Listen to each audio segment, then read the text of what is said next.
Indonesia, nagrarally ang mga tao. Bakit? Nagproprotesta ang mga tao, galit na galit sila sa kanilang gobyerno. Kasi nalaman nila, yung mga politiko nila, tinaasan yung kanilang housing allowance ng $3,000 per month. Per month. Katumbas po ito ng 171,000 pesos sa ating pera. Imagine nyo yun. Isipin nyo po yun. Galit na galit ang mga tao dahil sumobra na sa kasakiman itong kanilang mga politiko. May tayo dito sa Pilipinas. Milyong-milyon ng pondo ang dapat ilagay sa edukasyon, sa ating healthcare.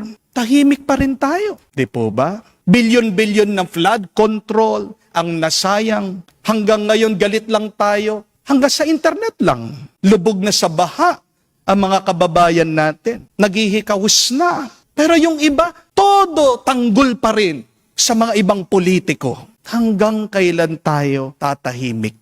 Kailangan pa ba nating makakita ng patay na katawan bago tayo magalit? Hindi ba nakakagalit na yung tao na nagnakaw ng mangga, kinulong?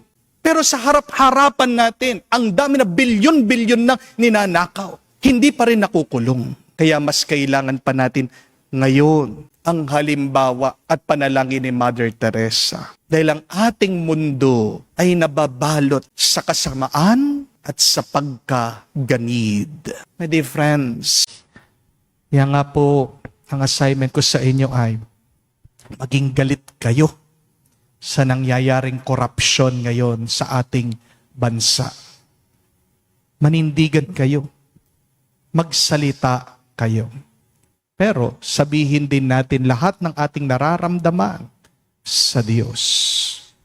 Manalig tayo ng Diyos ay gumagalaw din para ituwid anuman ang baluktot, para punuin anuman ang pagkukulang ngayon sa ating panahon.